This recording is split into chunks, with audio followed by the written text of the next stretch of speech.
조갑제 TV 시청자 여러분 안녕하십니까? 2022년 9월 14일 오후 3시 반입니다. 조선일보 논설위원들 가운데 글을 참 잘 쓰는 분이 선우정 씨죠. 주1 특파원 출신입니다. 이분이 쓴 칼럼은 제가 몇 차례 소개를 해드린 적이 있습니다. 오늘 아침에 쓴 글이 보수 여당 대표의 처신입니다. 이 글을 소개해 드리면서 저희 견해를 덧붙일까 합니다.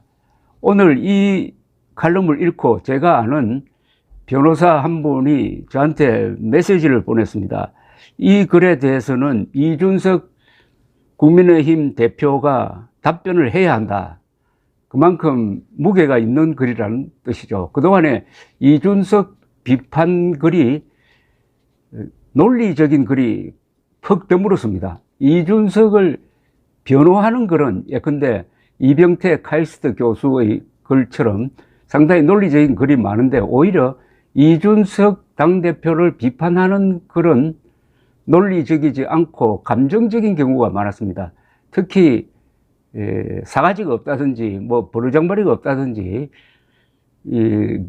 하극상이라든지 가출이라든지 이런 단어가 많이 눈에 띄었는데 이 글은 논리적입니다. 그러니까 이걸 읽으신 그 변호사도 이 글만은 이준석 당대표가 한번 반론을 또는 자신의 입장을 밝히는 게 어떻겠느냐라고 메시지를 준 것으로 보였습니다.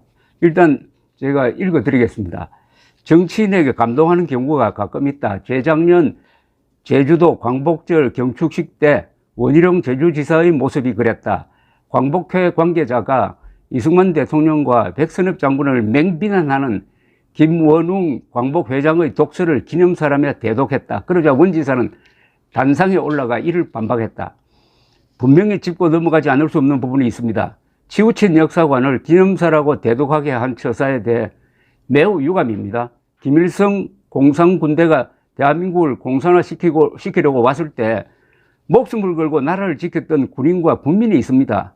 그 중에 일본군에 복무했던 분도 있습니다. 역사 앞에서 우리는 공과 과를 겸허하게 보는 것입니다. 하나만이 옳고 나머지는 모두 단죄받아야 된다는 식으로 역사를 조각내는 시각에 결코 동의할 수 없습니다.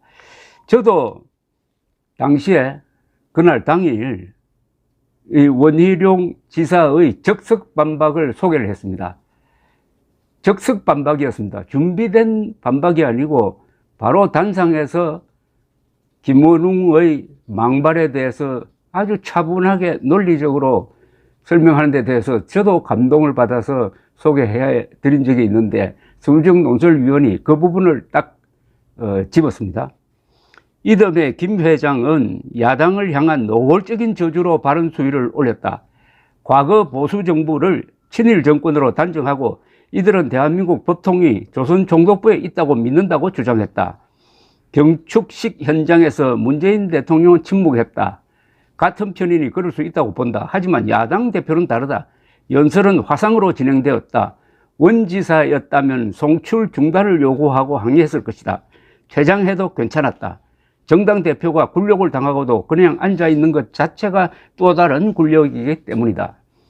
그런데 이준석 대표는 반응이 없었다. 경축식이 끝나자 문 대통령 부부에게 꾸벅 인사하고 자리를 떴다. 이날 그를 사로잡은 건 야당 내에서 일어난, 당시 야당입니다. 국민의힘에서 일어난 이른바 통화 녹취록 유출 공방이었던 것 같다. 소셜미디어 등을 통해 쏟아낸 이 대표의 이날 발언은 대부분 이 문제에 대한 변명이었다. 언제나 그에겐 외부 공격보다 내부 공격이 훨씬 중대한 문제일 것이다. 아주 좋은 지적입니다. 사실은 이런 일이 있으면은 그 자리에서 행사장이니까 뭐 그 자리에서 소리 높이는 게 곤란하다면은 바깥에 나와서라도 아주 잘 정리된 글로 반박을 했어야 했습니다. 이어서 선우정 논설위원은 역사적 정당성, 보수의 가치 이런 말은 재미없다. 원지사가 김일성 공산군대라며 반론을 시작했을 때 또 저 이야기라며 외면하는 사람도 적지 않았을 것이다. 일반인은 그래도 된다. 하지만 당대표는 다르다.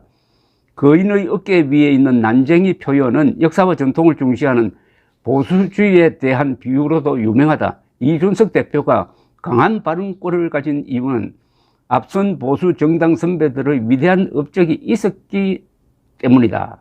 이 대표는 그들의 어깨 위에 올라탄 난쟁이에 비유할 수 있다. 거인을 모독하는데 이 대표가 침묵했다. 여기서 거인이라고 하면은 뭐 이승만, 박정희 이렇게 되겠는데, 특히 이준석 대표의 하버드 대학 선배인 이승만 대통령이겠죠. 원지사의 말처럼 역사 앞에서 공과 과를 겸하게 보는 자세로 치우친 역사관을 분명히 짚고 넘어가는 것이 대표의 의무였다. 그런데 지키지 않았다. 이건 아주 앞으로 정치인들이 새겨야 할 사안 중에 하나입니다. 그런 말도 아닌 발언을 하면 반드시 그 자리에서 즉석에서 구체적으로 지적을 해야 합니다. 그러지 않으면 그게 진실이 되어버립니다. 더구나 광복절 기념식은 국민들이 다 보고 있습니다. 정치에서 유명한 말이 반박되지 않는 거짓말은 진실로 통한다는 겁니다. 구체적이고 즉각적인 반응이 있어야 합니다. 지난달 이준석 대표의 눈물 회견은 개고기 발언 말고도 보수의 시각에서 주목할 부분이 많았다. 이 대표는 국민의힘 지지층 절반이 태극기를 보면 자동으로 왼쪽 가슴에 손이 올라가는 국가 중심의 가치를 중시하는 당원이라고 했다. 국기에 대한 애정으로 표현되는 애국주의와 국가주의를 구분하지 못하는 것이다. 국가 중심의 가치를 그 표현을 비판하고 있습니다. 우리 선우정 의원은 국가주의와 애국주의는 다르다. 상당히 의미 있는 구분입니다. 애국주의는 이 대목에 대해서는 아주 유명한 저술가가 히틀러와 처칠을 비교한 글이 있습니다. 처칠은 애국자였다는 겁니다. 그러나 히틀러는 국가주의자였다. 패트리어트 그리고 내셔널리스트를 이렇게 구분하는 그걸 여기에 적용한 것 같은데 나름대로 어떤 시사점이 있습니다. 이 대표는 썩어서 문드러진 반공 이데올로기 60년째 북풍의 나발을 부는 집단이라고 정권을 비판했다. 이때 이 정권은 윤석열 정권으로 보입니다. 요거는 이렇게 딱 집어가지고 이렇게 하니까 이준석 대표가 참 몹쓸 사람처럼 보이는데 지난 8월 13일 국회에서 이준석 당대표가 기자회견을 하기 전에 일종의 모두 연설을 한 데모에 나오는 이야기입니다. 그 맥락을 읽어보면 이렇게 되네요. 하지만 저와 같은 꿈을 꾸는 사람들을 생각하며 참을 인자를 새기면서 웃고 또 웃었습니다. 사상 처음 정당이라는 것에 가입했다면서 다시는 보수 정당이 이미 썩어서 문드러지고 형해화된 반공 이데올로기가 아닌 그들이 원하는 정치 과제를 다뤄달라면서 당원 가입 화면 캡처 사진을 보내온 수많은 젊은 세대들에게 마약 같은 행복함에 잠시 빠졌고 전라도에서 보수 정당의 기대를 가지고 민원을 가져오는 도서벽지 사람들의 절박한 표정을 보면서 진통제를 맞은 듯 바로 새벽 기차를 타고 심야 고속버스를 탔습니다. 엄격하게 말하면은 반공 형해화된 썩어서 문드러지고 형해화된 반공 이데올로기라는 말은 이준석 대표가 한 말이 아니고 젊은 사람들이 그렇게 생각한다 하는 것을 인용하는 식으로 했습니다. 이 북풍 문제입니다. 북풍 문제에서 이렇게 표현을 했습니다. 사회의 모든 철학적 고민을 돈을 주느냐 마느냐로 치환해버린 진보의 현금 복지 담론이 지속 가능하지 않았던 것처럼 애초에 보수정당은 지금 사라져야 했던 북풍을 오히려 과제로 내세우는 상황에 이르렀습니다. 60년째 북풍의 나발을 불면서 선거에 이겼다고 착각했던 집단은 여기서 그럼 북풍이 뭐냐? 북풍이란 말이 생겨난 게 1990년대인데 선거를 할 때 북한의 위협을 이용해가지고 보수를 결집시킨다 하는 그런 뜻으로 북풍이라는 말을 쓴 적이 있습니다. 그래서 이 안보를 강조해가지고 북한의 위협을 강조해가지고 선거에 이겼다고 착각했던 집단은 아마 지난 3번의 선거 승리를 복귀하면서 여가부 폐지 정도의 나발만 불면 젊은 세대가 그들을 향해 다시 지지를 보낼 것이라는 착각에 똑같은 실수를 반복할 겁니다.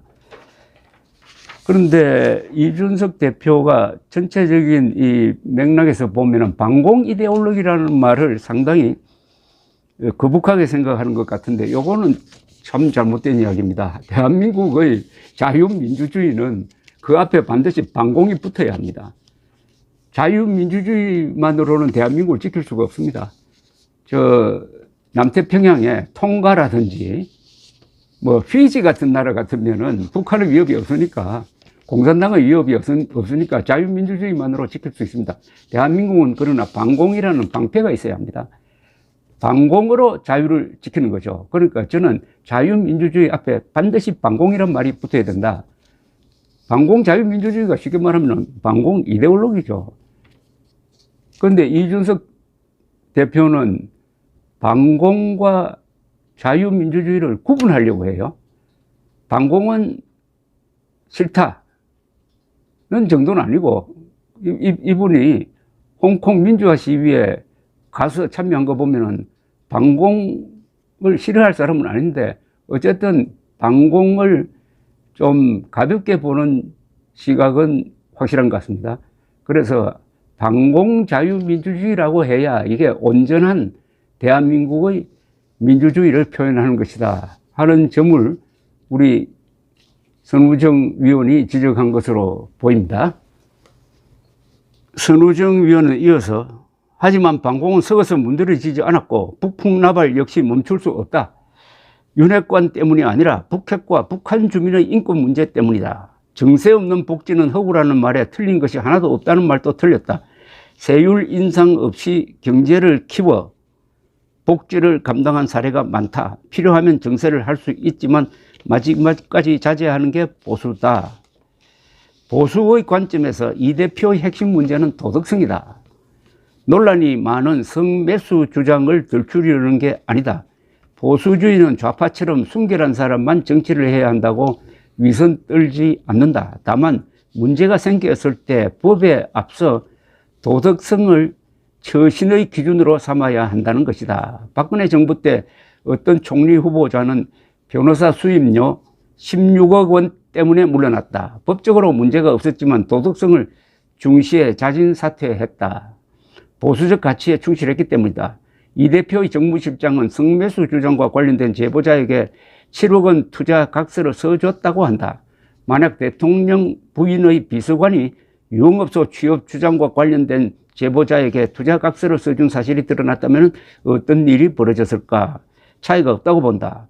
보수 정당 대표라면 그는 이 일만으로도 스스로 물러났어야 한다. 그런데 그는 일가족 비리 수사 때 조국 교수와 당시 집권자들이 보여준 행동을 따라하고 있다. 도덕성이 아니라 대중선동을 처신의 기준으로 삼은 것이다. 이 글은 비유인데 이 비유가 과연 적절하느냐 하는 것은 논란이 있겠습니다. 이준석 당대표에 관련된 성 관련 사안은 현재 경찰에서 수사를 하고 있습니다. 확정된 사안은 없습니다. 주장만 있을 뿐입니다. 그리고 이준석 당대표는 국민의힘이 전당대회에서 뽑은 사람입니다. 당원 플러스 국민들의 뜻이 그 안에 들어가 있습니다. 따라서 대통령 부인의 비서관과 비교하는 것은 적절치 않다고 생각이 됩니다. 그리고 조국 교수와 당시 집권자들이 보여준 행동을 이준석이 따라하고 있다? 이것도 조금 이준석 대표에게 가혹한 표현이 아니냐 하는 생각이 듭니다. 그 다음에 이 일련의 문제와 관련해 가지고 지난 7월 초에 당윤리위원회가 이준석 당대표에게 6개월 당원권 정지 징계를 내렸습니다. 그것은 이미 계산이 된 겁니다. 확정되지 않는 사안에 근거해 가지고 당원권 6개월 정지를 당대표에게 때리는 것은 가혹하다고 보는 사람도 있을 것입니다. 아니면 그때 아예 제명을 했어야 되겠다고 생각하는 사람도 있을 겁니다. 그러나 제 생각에는 그 정도면은 됐다 이렇게 생각됩니다. 그런데 그것은 이 사안에서 요새 최근 논란 사안에서 재론할 필요가 없습니다. 왜냐하면 당원권 6개월 정지처분 받고 나서 이준석 당대표가 거기에 대해서 반발한다든지 하지 않았습니다. 오히려 근신하는 모습을 보여주다가 최근 이 모든 사태의 출발점은 그 한 달 뒤에 윤석열 대통령이 문자 메시지로 권성동 원내대표에게 내부 총질 인하하던 당대표가 바뀌니 당이 좋아졌습니다 라고 보낸 문자 메시지가 알려지면서부터 문제가 된 거죠. 그 표현은 틀렸습니다. 내부 총질 인하라는 말이 틀렸습니다. 내부 총질만 했다는 뜻인데 이준석 당대표가 내부 총질 이외에도 이재명 후보나 민주당과 잘 싸웠지 않습니까?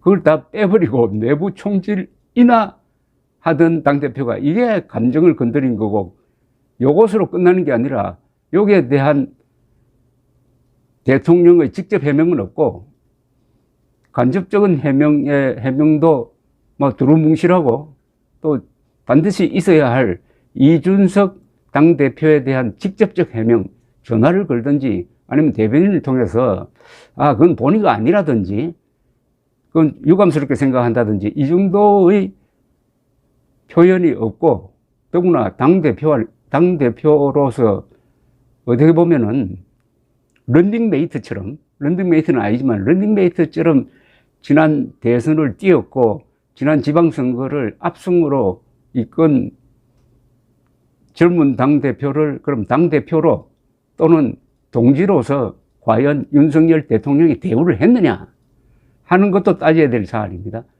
그게 아니고 그 뒤부터 완전히 이준석을 몰아내기 위해서 비상상황을 조작했다는 것이 이제 법원의 판단인데 그렇게 되면서부터 이것은 차원이 다른 문제가 되고 그 뒤로 이준석의 입이 험해진 그 문제와 수루중 위원이 예를 든 이것하고는 별개의 사안이다 이렇게 보여집니다. 국민의힘은 전후 고도 성장을 정치 영역에서 지원하면서 성공하려고 노력하는 다수 국민을 대변해왔다. 업적으로 말하면 세계 보수 정당 가운데 손꼽히는 정당이다. 맨파워도 밀리지 않는다. 그런데 자신의 가치를 모르는 듯하다. 가치를 모르니 보수에 어울리는 내부 인재를 제대로 찾지 못한다. 이거 참 아픈 지적입니다. 이 우리나라 세계 보수 정당 중에서 국민의힘 족보가 있습니다. 국민의힘 앞에는 미래통합당 앞에는 자유한국당, 새누리당, 한나라당 쭉 올라가면은 3당 합당으로 만들어진 민자당, 공화당, 또 민정당과도 연계된다고 봐야 되죠. 이렇게 올라가면 한국의 보수 정치의 확실한 족보가 있습니다. 그런데 이걸 다 무시하고 역사성을 무시하고 수 틀리면은 그냥 당명 바꾸고 비상대책위원회 만들어가지고 앞에 선배들의 노력을 깡그리 무시하는 이런 게 있으니까 이준석 당대표 눈에도 만만하게 보인 거 아니냐 하는 생각이 듭니다. 바로 그 점을 지적하고 있습니다. 사실은 이것은 역사성입니다. 역사적 무게를 인식하지 못하면은 그 조직은 아주 가벼운 존재가 됩니다. 그건 조선일보도 마찬가지입니다. 조선일보가 일제시대 때 위대한 언론이었습니다. 동아일보와 함께. 그런데 좌파들이 자꾸 친일했다고 하니까 조선일보 안에도 아, 이거 우리가 정말 친일했느냐? 우리가 이거 반민족 했느냐? 이런 식으로 자신을 의심하는 경우가 많이 있습니다. 당시의 물리적 상황에서, 권력적 상황에서 조선일보처럼 식민지 시대에 끈질기게 버티고 민족혼을 살려낸 언론이 많지 않다 이겁니다. 똑같은 맥락에서 지금 국민의힘이 자부심을 가져야 된다. 역사적 자부심을 가져야 된다는 이 지적은 아주 좋은 지적입니다. 가치를 모르니 보수에 어울리는 내부 인재를 제대로 찾지 못한다. 문제만 생기면 특정인의 인기에 의존해 우르르 몰려다닌다. 이번 파동도 그러다가 일어난 일이다. 이런 체질을 바꿀 수 있다면 더 세게 당하는 것도 한 방법일 것이다. 전체적으로 참 잘 쓴 글입니다. 다만 여기서 좀 빠진 부분이 있다고 하면은 어떻게 보면은 이준석을 비판을 할 때 이준석이 제기한 문제가 앞에 나온 그 정도 용어밖에 없었느냐는 아니죠. 이준석이 이번 사안에서 제기한 중대한 아젠다가 있습니다. 그것은 정당 민주주의입니다. 왜 정당에 대통령이 관계하느냐는 겁니다. 왜 정당 운영에 대통령이 관계하느냐? 왜 정당 운영에 대통령의 대리인들이 민주적 절차를 무시하고 이렇게 하느냐? 그 정당 민주주의라는 화두를 법원이 받아들였어요. 법원이 받아들여가지고 이준석 당대표를 몰아내려고 하는 과정에서 생겼던 일련의 사안은 이것은 헌법과 법률이 정한 정당 민주주의 원칙에 위반된다 해가지고 말하자면 가처분 인용 결정을 해가지고 주호영 비상대책위원장의 직무를 정지시켰습니다. 이것은 상당히 역사적 재판입니다. 이 판례는 정당 민주주의에 대한 어떻게 보면 획기적인 판결입니다. 그러면 이걸 어떻게 국민의힘이 또는 대통령이 받아들였어야 했느냐? 일단 존중했어야죠. 법원의 판결을 존중했어야 되는데 거기에 이의 신청을 하고 또 당헌을 바꿔서 소급해가지고 과거의 자신들의 행동을 합리화하는 거. 이건 앞으로 재판에서 어떤 결과가 나오겠습니다만은 이런 식으로 하면서 기어코 이준석을 몰아내겠다. 플러스 여기에다가 추가적 징계를 하겠다. 징계로서 정치 문제를 해결하면은 그건 그때부터는 징계가 아니고 공작이 되는 거죠. 이런 점에 대해서 선우정 논설위원은 의견을 밝히고 있지 않습니다. 그러나 저는 이게 본질적인 것이라고 봅니다. 정치판은 원래 이렇게 소란스러운 거 아닙니까? 왜냐? 아니, 지금 정치 기능이 없으면, 민주적 정치 기능이 없으면은 정권을 어떤 식으로 빼앗아 옵니까? 총 들고 빼앗아 옵니다. 쿠데타를 하든지 전쟁을 하든지 암살을 하든지.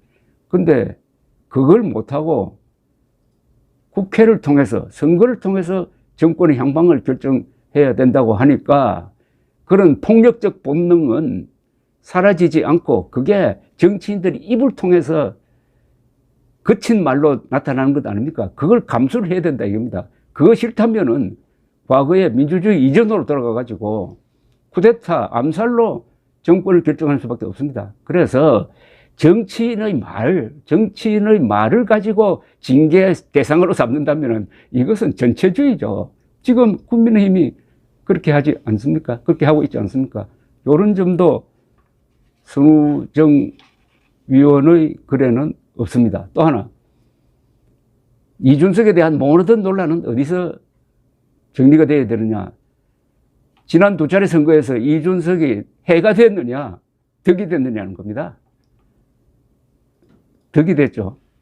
쉽게 말하면 이준석이 없었으면은 윤석열 대통령 당선은 없었다라고 봐야 되는 거 아니겠습니까? 저는 여기에는 이론의 여지가 없다고 생각합니다. 이준석이 어떤 국민의힘 국회의원보다 용감한 부분이 하나 있습니다. 그것은 2000년 4.15 총선에서 지고 나서 주로 유튜브를 돌리는 바깥 세력이 국민의힘이 아니고 당시는 미래통합당이 진 것은 부정선거 때문이었다. 특히 사전투표 개표에 부정이 있었다라고 허무맹랑한 음모론을 펼칠 때 국민의힘에서 거의 유일하게 이준석 씨만 나와서 고군분투하면서 그 음모론과 싸웠습니다.